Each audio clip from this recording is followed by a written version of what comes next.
Air India का एक chartered plane Lockheed 749 ए constellation जिसका निकनेम था कश्मीर प्रिंसेस हांगकांग से जकार्ता जाने के लिए उड़ान भरता है।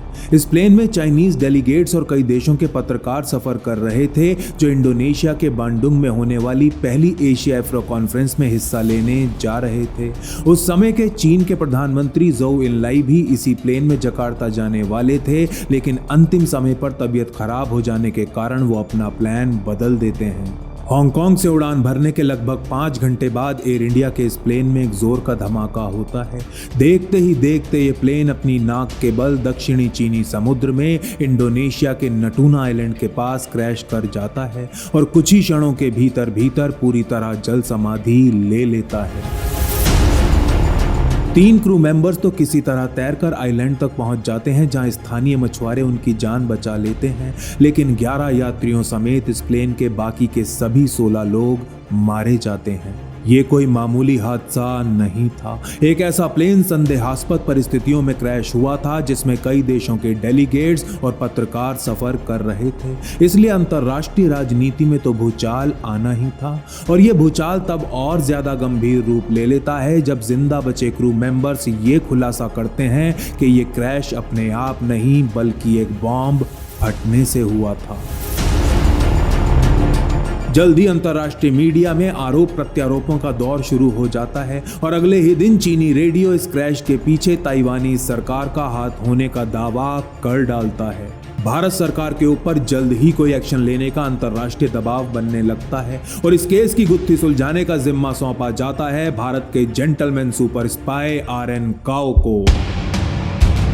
कैसे ये केस आर.एन. काओ को द आर.एन. काओ बनाने वाला था, कैसे आर.एन. काओ ने यह सुनिश्चित किया कि ब्रिटेन और चीन भारत को एक राजनीतिक फुटबॉल की तरह इस्तेमाल ना कर पाएं। ब्रिटेन और चीन द्वारा पैदा की गई सारी रुकावटों के बावजूद भी कैसे आर.एन. काओ ने कश्मीर प्रिंसेस क्रैश की इस गुत्थी को सुलझाया और एशिया के सबसे बड़े राजनीतिक षड्यंत्र के ऊपर से पर्दा उठाया, जानेंगे एस्पियोनाज स्टोरीज के आज के एपिसोड में।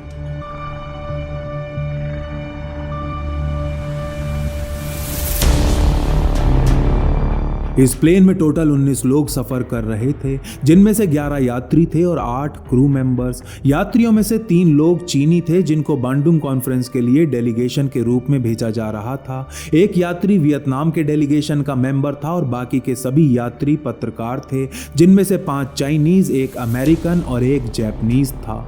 क्योंकि ये प्लेन एयर इंडिया का था इसलिए इसका सारा क्रू भारतीय ही था। Captain D K. जातर इस प्लेन के चीफ पायलट थे और उनके अलावा इस क्रू का हिस्सा थे co-pilot M C. Dikshit, mechanical engineer Anant Karnik, flight navigator J C. Pathak और एयर होस्टेस ग्लोरिया बेरी। इस हादसे में इतने देशों का शामिल होना, साजिश की बू आना, प्लेन का भारतीय होना, हांगकांग का ब्रिटेन के अधीन होना और उस समय ब्रिटेन और चीन के बीच राजनयिक संबंधों का ना होना, ये सभी कारण भारत सरकार के ऊपर दबाव बनाने के लिए काफी थे। इन सब के ऊपर यह प्लेन जिस कॉन्फ्रेंस के लिए इंडोनेशिया जा रहा था, उस कॉन्फ्रेंस के जनक भारत के प्रधानमंत्री पंडित जवाहरलाल नेहरू ही थे। अमेरिका और ब्रिटेन तो पहले से ही इस कॉन्फ्रेंस से कोई खास खुश नहीं थे। उनका मीडिया इसे एक कम्युनिस्ट कॉन्फ्रेंस का नाम दे चुका था और अब ऐसे में इस प्रकार के हादसे का हो जाना, जिसका असली टारगेट चीनी प्रधानमंत्री जोउ इनलाई को माना जा रहा था, ऐसे में पंडित नेहरू के ऊपर इस षड्यंत्र को जल्द से जल्द सुलझाने का दबाव बढ़ता जा रहा था। नमस्कार, जय मां भारती। एक बात तो शुरुआत से ही साफ होने लगी थी कि कश्मीर प्रिंसेस अपने आप क्रैश नहीं हुआ था, बल्कि इसको सबोटाज किया गया था। इसमें एक बॉम्ब प्लांट किया गया था जिसके असली टारगेट थे चीनी प्रधानमंत्री जोउ इनलाई। और क्योंकि इस घटना में इतने सारे देश इन्वॉल्व थे, इसलिए इसकी जांच को जल्द ही किसी निष्कर्ष तक पहुंचाना भी बहुत ज्यादा जरूरी था। ये एयरक्राफ्ट भारतीय था, लेकिन इसमें सफर कर रहे ज्यादातर लोग चाइनीज थे। इसने हांगकांग से उड़ान भरी थी जो उस समय तक ब्रिटेन के अधीन था और यह इंडोनेशिया के पानियों में क्रैश हुआ था। अंतरराष्ट्रीय राजनीति के दृष्टिकोण से यह समीकरण और ज्यादा जटिल नहीं हो सकती थी। अब उस समय तक ब्रिटेन और चीन के बीच राजनयिक संबंध बिल्कुल भी नहीं थे और दोनों देशों के बीच विश्वास की भी बहुत ज्यादा कमी थी। इसीलिए चीनी प्रधानमंत्री ज़ोउ इनलाई के बार बार कहने पर जवाहरलाल नेहरू इस इन्वेस्टिगेशन में मुख्य भूमिका निभाने के लिए तैयार हो जाते हैं। लेकिन पंडित नेहरू ना तो कभी अंग्रेजों को ठीक से समझ पाए थे और ना ही अब चीनियों को समझ पा रहे थे।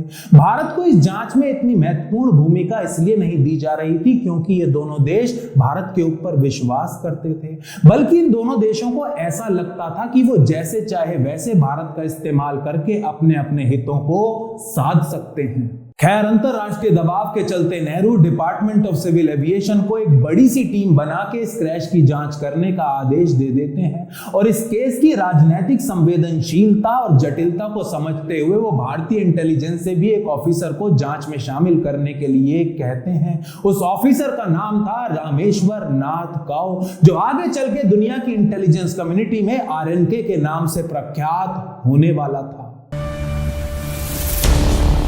इस इन्वेस्टिगेशन के लिए काउ अपने साथ एक deputy central intelligence officer Chandrapal Singh को भी ले लेते हैं, जिनको वो काफी लंबे समय से जानते थे और ये दोनों इंटेलिजेंस ऑफिसर्स 20 अप्रैल 1955 को दिल्ली से बॉम्बे के लिए निकल जाते हैं, जहां हिंदुस्तान एयरक्राफ्ट फैक्ट्री के एक इंजीनियर विश्वनाथन भी इनको ज्वाइन कर लेते हैं और ये तीनों साथ मिलकर सबसे पहले प्लेन क्रैश में जिंदा बचे तीनों क्रू मेंबर्स का इंटरव्यू लेते हैं। 2 दिनों तक बॉम्बे में चली इन्वेस्टिगेशन के दौरान RN काउ फ्लाइट क्रू, यात्रियों, लीडरों और प्लेन के सफाई कर्मचारियों की पूरी सूची बना लेते हैं। हर वो आदमी जिसने हांगकांग में उड़ान भरने से पहले प्लेन को हाथ भी लगाया था, उन सब के नाम तक भी काउ के पास आ चुके थे।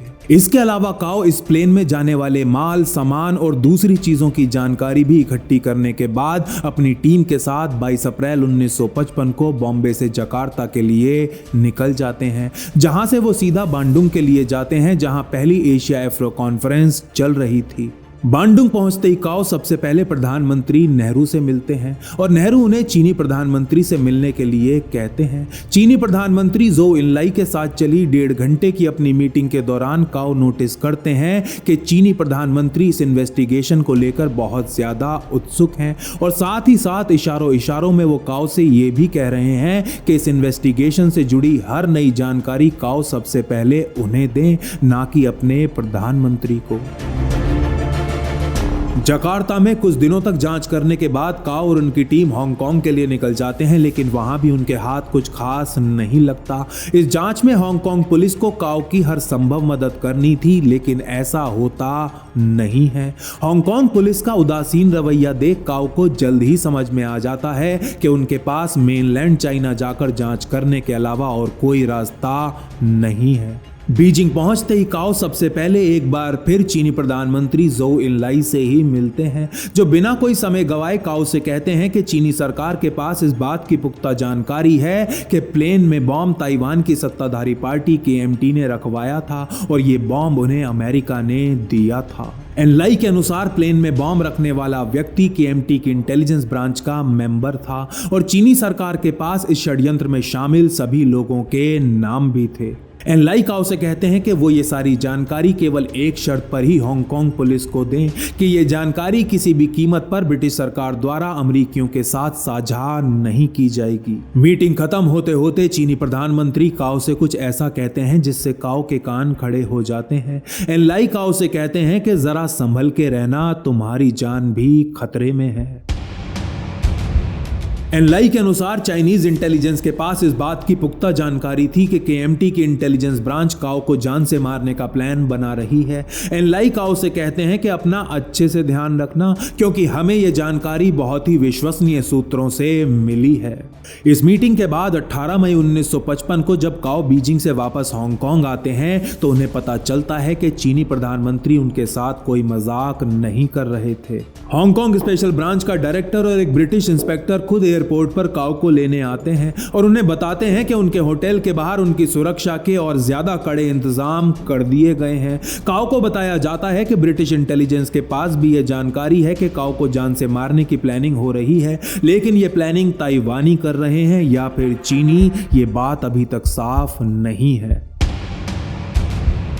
18 मई 1955 को हांगकांग वापस आते ही काओ सबसे पहले हांगकांग के गवर्नर से मिलते हैं और चीनी प्रधानमंत्री से मिली सारी जानकारी उनके साथ साझा करते हैं।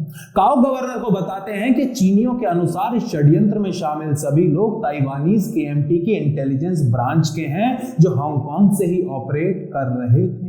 काओ इस बात पर भी जोर देते हैं कि इस जांच में खुद चीनी प्रधानमंत्री का शामिल होना इस केस के प्रति चीनियों की गंभीरता को दर्शाता है, इसलिए अच्छा यही होगा कि हांगकांग की अथॉरिटीज जल्द से जल्द इन संदिग्धों को आइडेंटिफाई करके गिरफ्तार कर लें। हांगकांग के गवर्नर के साथ हुई इस मीटिंग के अगले दिन जब काओ हांगकांग स्पेशल ब्रांच के ब्रिटिश कमिश्नर मैक्सवेल से मिलने उनके घर पहुंचते हैं तो मैक्सवेल उन्हें एक जोर का झटका दे डालते हैं। मैक्सवेल काओ को बताते हैं कि इस केस का मुख्य संदिग्ध चाउ चू, जिसने खुद अपने हाथों से प्लेन के अंदर बॉम्ब रखा था, वो तो 18 मई को सुबह 10 बजे ही देश छोड़कर भाग चुका है। यानी कि ब्रिटिश कमिश्नर काओ से ये कह रहे थे कि तुम्हारे हांगकांग पहुंचने से केवल 6 घंटे पहले ही इस केस का मुख्य आरोपी देश छोड़कर भाग चुका है। काओ के पास अनुभव की भले ही कमी थी, लेकिन उनके दांत भी कोई दूध के नहीं थे। उनको जल्दी समझ में आने लगता है कि ब्रिटिश और हांगकांग अथॉरिटीज इस केस को लेकर अति गंभीर होने का दिखावा तो बहुत अच्छे से कर रही हैं, लेकिन वो गंभीर है नहीं। उन्हें समझ में आने लगता है कि ब्रिटिश और हांगकांग अथॉरिटीज की रुचि तो बस उनका इस्तेमाल करके चीनियों से और ज्यादा जानकारी निकलवाने में है। उधर इस खबर के बाद कि मुख्य संदिग्ध तो देश छोड़कर भाग चुका है, हांगकांग से बाहर चला गया है, चीनी भी अब काओ की मदद करना बंद कर देते हैं, उनको कोई खास जानकारी नहीं देते। अब उनकी रुचि भी बस काओ का इस्तेमाल करके अंग्रेजों से और ज्यादा जानकारी निकलवाने में ही रह जाती है। ब्रिटिश कमिश्नर मैक्सवेल काओ की स्थिति के साथ सहानुभूति जताते हुए एक दिन ऑफ द रिकॉर्ड उनसे कुछ बातें करते हैं। वो काओ को बताते हैं कि ब्रिटेन को भी यही लगता है कि कश्मीर प्रिंसेस में बॉम्ब रखा गया था और इसके लिए एक विस्तृत षड्यंत्र भी रचा गया था, लेकिन बात जहां तक इस केस को अदालत में ले जाने की थी तो मैक्सवेल काओ से कहते हैं कि ब्रिटिश सरकार को ये नहीं लगता कि ऐसा हो सकता है।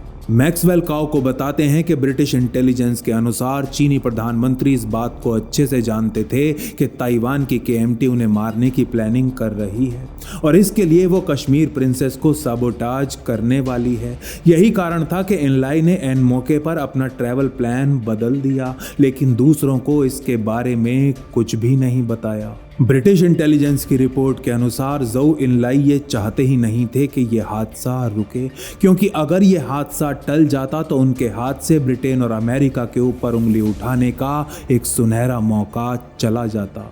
उधर जून 1955 का अंत होते होते इस क्रैश के ऊपर बिठाई गई इंडोनेशियन इंक्वायरी भी पूरी हो जाती है, जिसमें यह पाया जाता है कि यह क्रैश एक टाइम बॉम्ब के कारण हुआ था और इस बॉम्ब को हांगकांग में हॉल्ट के दौरान प्लेन के अंदर प्लांट किया गया था। लेकिन इधर अभी भी आरएन काओ अंग्रेजों और चीनियों के बीच में एक फुटबॉल बने हुए थे। ब्रिटेन और चीन दोनों ही इस जांच को अंतिम रूप देने को तैयार नहीं हो रहे थे। अगस्त खत्म होते होते काओ 2 बार और ज़ोउ एनलाई से मिलते हैं और इन मीटिंग्स के दौरान एनलाई काओ की तो बहुत ज्यादा प्रशंसा करते हैं, लेकिन बार बार ब्रिटिश और हांगकांग अथॉरिटीज के ऊपर अपना अविश्वास जताते हैं।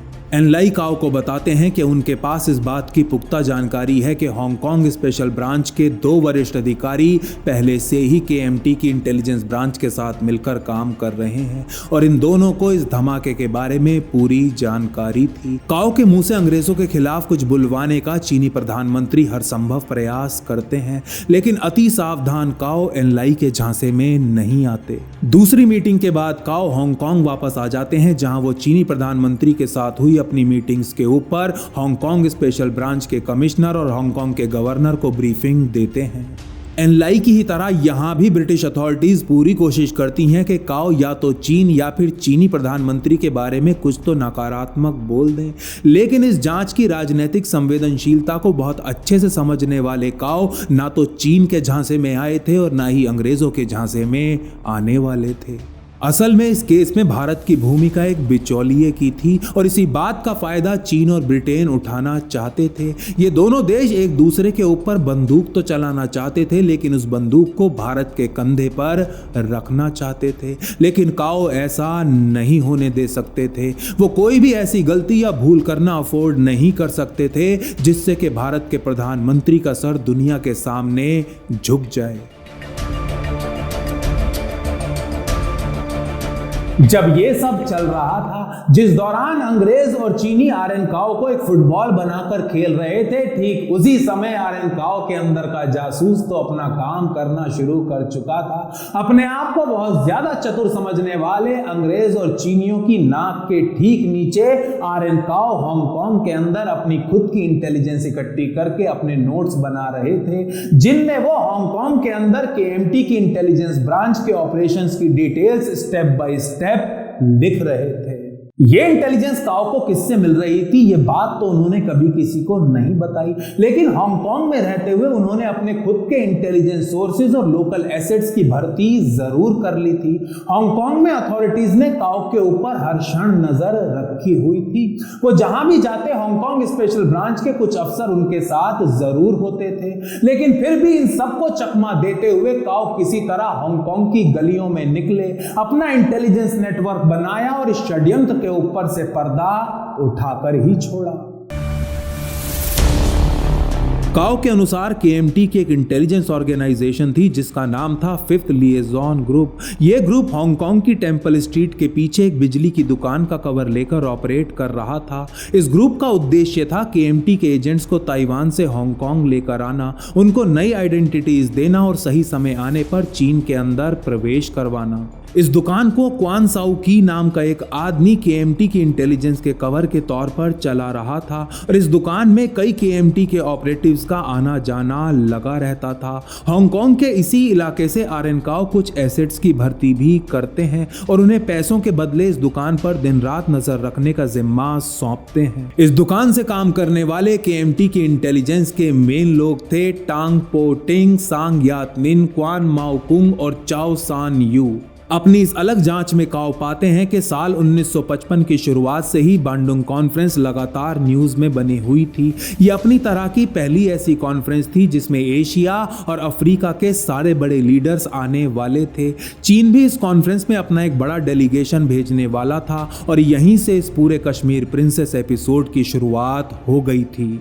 मार्च 1955 में वू नाम का एक आदमी पहली बार हांगकांग के फिफ्थ लिएजॉन ग्रुप से संपर्क करता है और 10 मार्च के आसपास वो क्वान साउ और सांग यातनिन से मिलकर ये पता लगाता है कि क्या उनका कोई दोस्त या रिश्तेदार हांगकांग एयरपोर्ट पर काम करता है जिसे ताइवान की राष्ट्रीय सुरक्षा से जुड़ा एक अत्यंत महत्वपूर्ण काम सौंपा जा सके। साउ और निन तो किसी ऐसे आदमी को नहीं जानते थे, लेकिन इसी दुकान पर काम करने वाला इनका एक साथी घाओ सांग यू बताता है कि उसका एक दोस्त है जो हांगकांग एयरपोर्ट पर काम करता है और इस दोस्त का नाम है चाओ चू।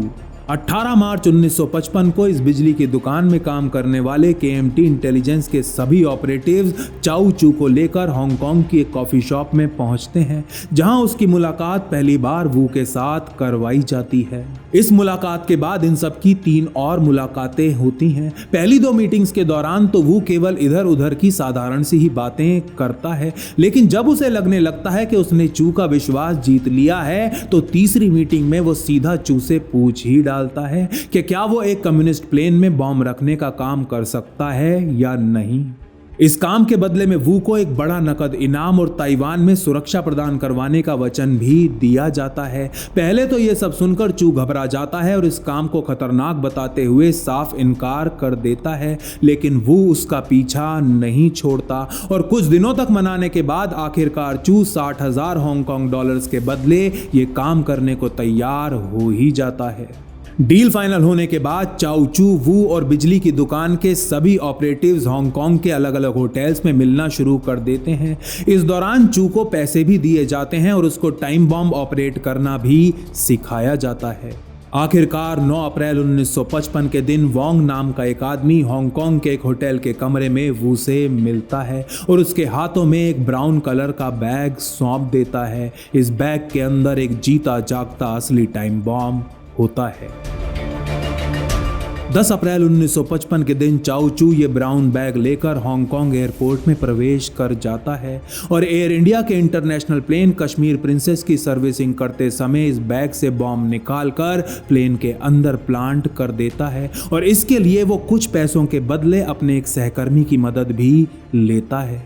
प्लेन टेक ऑफ होने के 5 घंटे बाद ये बॉम्ब हवा में ही फट जाता है और इसमें सवार 19 में से केवल 3 लोग ही जिंदा बच पाते हैं। अब जहां तक इस मिशन की सफलता का सवाल था तो चाओ चू को तो ऐसा लग रहा था कि उसने अपना काम बहुत ही अच्छे से पूरा कर दिया है और जब वो खुशी खुशी अपने बाकी के पैसे लेने वू के पास पहुंचता है तो पैसों की जगह उसे गालियां सुनने को मिलती हैं।